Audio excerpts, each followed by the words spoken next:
Ou seja, Paulo Freire está vivo e não tem como quebrar esse paradigma, né? A voz de quem está do oprimido não vai se calar mais, né? Porque é um processo. Eu comecei minha carreira no magistério no MOVA, Movimento de Alfabetização de Adultos. Paulo Freire era secretário de Educação aqui em São Paulo, no governo da Luiza Erundina. Então, meu primeiro contato lá, com 18 anos, foi com Paulo Freire. A gente tinha as aulas durante a semana, sexta-feira era formação, enfim, trazia muito essa questão da leitura do mundo, né, que precede a leitura da palavra, Exato. e precede também a leitura acadêmica, porque no MOVA muitos professores, enfim, não iniciaram, né, no mundo acadêmico, alguns sim.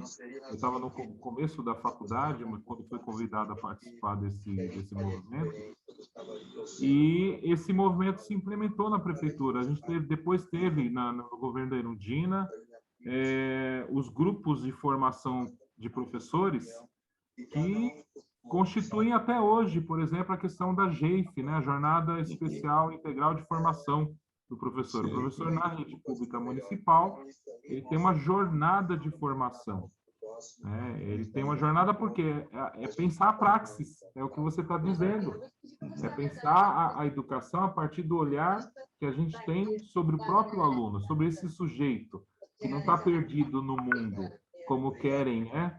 Dizer, é um número que está aqui na periferia. Não, não é um número. Cada sujeito tem uma história. Esse sujeito é histórico. Então, essa sua fala inicial, ela traz muitos recortes para a gente pensar em que sociedade a gente está construindo e que já temos, né? Alguns alicerces aí que não vão ser derrubados. Uma coisa que eu queria abordar contigo é em que meandros a gente pode dizer que o Paulo Freire vai fortalecendo, né, algumas... Por exemplo, você atua com o Núcleo de Inteligência Periférica, é um projeto que você iniciou. Gostaria que você falasse um pouquinho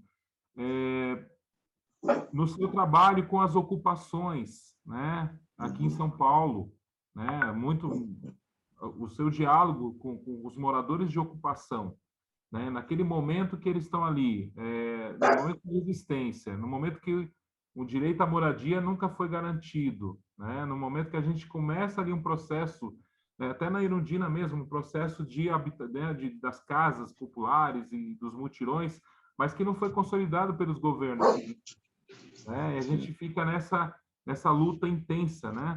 E a gente vê o tanto quanto hoje nossos alunos aqui, eu trabalho numa escola, que é a MF João da Silva, do lado de uma ocupação, que é a ocupação Anchieta. Então, nós temos aí um gargalo social gigante, em que a escola não pode estar fora desse diálogo, né? E a gente vive isso no cotidiano. Então, em que perspectiva, né, a gente pode falar que Paulo Freire contribuiu com essa luta, né? E ainda continua contribuindo, porque isso está na própria legislação, né? No governo Haddad você teve aí a questão do zoneamento urbano, enfim, são coisas que estão recorrentes, que a gente fala, não, Paulo Freire é educação, não está só na educação, ele vai caminhando, né, pelas várias áreas. É isso. Para começar, assim, a gente tem que... a gente tem o coletivo, né, NIP, né, o Núcleo de Inteligência Periférica, que nós promovemos debates, né? E uma coisa bem interessante, né? Nós fizemos uma coisa, então nós trazemos pessoas de uma favela do Rio para falar aqui em São Paulo, né?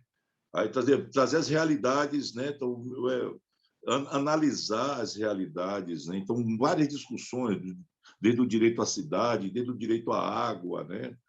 Nós lembro que na época da crise hídrica nós fizemos uns debates bem a questão do movimento negro, as mulheres e a democracia. Então nós tivemos diversas pessoas que foram convidadas a participarem no meio, assim, a coisa na rua, né? Não foi dentro de uma escola, não foi dentro de uma tenda, não foi exatamente na rua, a rua fechada, num dia de atividade circense, atividade de jazz, de várias coisas, um dia todo que é a Vielada, né, que fala com o grupo, com o coletivo Viela Incluse, lá no Jardim Boa Vista. Então, nós fechamos a rua nesse dia, tem várias atividades, e dentro dessas atividades a gente colocava um debate também, 2, 3 mesas, né, que iam acontecer durante o dia. Então, eram debates riquíssimos de dentro da própria comunidade, né? Não é que a pessoa, eu tenho que acessar a USP, eu tenho que ir na Unicamp. Não, o debate estava vindo ali para ela, e com pessoas que acessaram essas universidades ou não, que a gente tinha pessoas de movimento, simplesmente, mas que eram da quebrada, que estavam ali mediando, que estavam ali discutindo a coisa com conhecimento de causa. Então, isso é uma coisa muito grande. O trabalho nas ocupações, né, assentamentos, né, também, são trabalhos muito importantes, que você já tem ali uma causa, né? As pessoas quando estão lutando por moradia, para ela ter conhecimento do que ela está lutando, não é que ela não está lutando simplesmente porque ela precisa de um teto. Ela está lutando para reduzir a desigualdade social dentro do âmbito da moradia, né? do direito constitucional. Então, essa pessoa começa a ser o sujeito de direito que vai nascer, que ele vai próprio criar. E isso é importantíssimo, porque são atividades em que a coletividade está em primeiro lugar.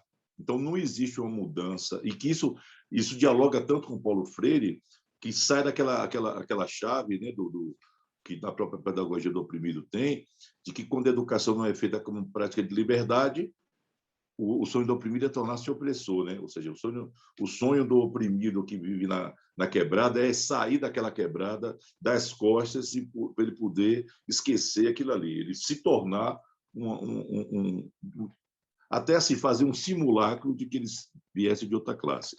Então, no momento que você pensa isso coletivamente, esse instinto de individualidade vai se arrefecendo, né, pelo bem comum. Então, esse bem comum é muito bem tratado nas ocupações, muito bem tratado nos assentamentos, né? Eu lembro assim de uma coisa pitoresca, né? Eu estava numa ocupação, fazendo formação na ocupação São João, que era o que eu mais fazia, e teve um dia que eu também, a festa de São João, Arraiá, né? Fui lá para o Arraiá, né? O professor veio aqui para o Arraiá, eu fui lá para o Arraiá. E aí tem uma companheira lá, lá da ocupação, que ela participou da formação política. A formação política é um dia inteiro, né? Passava o dia inteiro fazendo formação política. Começávamos às 9 da manhã e até às 18 horas. E aí teve um dia que eu cheguei lá, aí ela tinha tomado um licorzinho no São João, aí chegou para mim assim, professor, poxa, aí me deu um abraço assim, professor, o senhor não sabe o que foi que o senhor fez comigo. O que foi que houve? Eu entendi o que é ter consciência de classe, né? Hoje eu sou uma pessoa com consciência de classe. Antes eu ia para trabalhar, eu pensava que o patrão, que o político, não sei o que, era uma pessoa assim mais que eu tinha que estar mais ligada. Não, a gente tem que estar ligada nos nossos, não sei o que. Ou seja, então esse trabalho desse olhar ao redor, né? Como a gente falou anterior, Paulo Freire era da existência humana, um observador da existência humana, e não de ficar buscando conceitos, ideias em um monte de livro e não enxergar aquilo na prática. Então, é um trabalho muito importante, e é aquela coisa, Marcelo, é muito difícil se perceber uma revolução enquanto ela está acontecendo, e ela está acontecendo agora. Esse é o movimento do xadrez agora, revolucionário, da reação do status quo. Então, toda essa onda que a gente chama de conservadora, que na verdade é reacionária, né? É muito mais reacionária, é criado a partir desse novo momento, que, como você falou, não vai voltar mais, entendeu? O negro não vai voltar para a senzala, o LGBTQIA+, não vai voltar para o armário, e a mulher negra não vai voltar para ficar nas cozinhas e de babás. Então, assim, é uma coisa inexorável. E tem uma coisa que eu tenho falado muito, que eu aprendi com a minha amiga Bruna. A Bruna é filha do Magrão, né, do Paulo Magrão, lá do Capão Solidário. Ela falou uma coisa assim para mim, há uns anos atrás, que eu fiquei com aquilo assim, eu adotei para mim, né? Que é assim, eu quase não uso, dificilmente uso a palavra resistência, né? É o enfrentamento. Nós estamos na fase de enfrentamento. nós já temos uma musculatura, nós temos capacidade de formulação, nós estamos ocupando efetivamente espaços institucionais, a qual a gente era totalmente alijado desse processo. Então, tem um movimento muito forte desse enfrentamento que está acontecendo. E eu acredito que assim, o tiro que está saindo pela culatra, na verdade, é a satanização do Paulo Freire, né? Nunca se vendeu tanto Paulo Freire, nunca se pesquisou tanto Paulo Freire. Eu nunca fiz tanta formação. Toda semana eu tenho, vou falar sobre Paulo Freire aqui, fazer uma roda aqui. Tem uma pessoa que quer conversar comigo. Ou seja, é o tempo todo. Eu estou coordenando agora, estou responsável pela grade formativa da Rede Nacional de Bibliotecas Comunitárias. Então, a gente elaboramos uma grade até o final do ano, todo mês tem uma formação. Essa semana que vem vai ser sobre racismo estrutural, né? Então, falamos sobre interseccionalidades, e vamos trazer nessa conversa. E Paulo Freire tão presente, né? Eu também estou no IPAD, né? no Instituto de Pensamento e Ações em Defesa da Democracia, lá do Complexo da Maré, e a gente estou também responsável pela criação, né? pela formação dos núcleos de formação comunitária no Brasil todo. É só Paulo Freire que se fala. Todo mundo. Eu lembro que eu fui fazer uma formação um dia, eu estava com a camisa do Paulo Freire, tem a imagem do Paulo Freire assim, e as pessoas comentaram: nossa, que legal, já vi que vai ser uma que tem Paulo Freire. Ou seja, o quanto esse título está sendo para coisa. Essa perseguição, na verdade, ele está trazendo mais à tona não só a figura dele, mas a necessidade dele. Isso é bem importante. Maravilha, Sócrates. É um diálogo muito solto, muito livre. Eu acho que quando Paulo Freire fala da pedagogia da liberdade, né? A sombra de uma mangueira, você dialogar sobre educação, né? O ato de ler, né? O mundo. Eu acho que quando você traz essa narrativa das ocupações e desse relato que você trouxe, né? Dela reconhecer o que quer, né, ter essa consciência de classe. A gente brinca aqui na educação que a gente vê uma situação da escola pública que é mais ou menos contraditória, né? Com tanto dinheiro, tanto investimento, para onde caminha todo esse valor que é gasto, né? Que é gasto público? Para onde caminha isso? O ano passado nós tivemos aí 19 bilhões em caixa na prefeitura.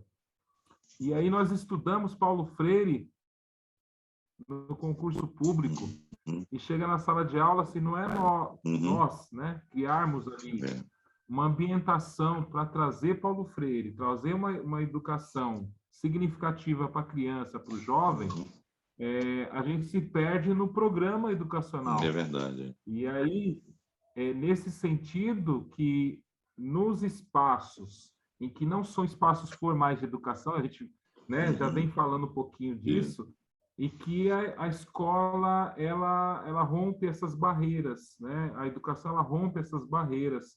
E eu gostaria que você falasse desses espaços não.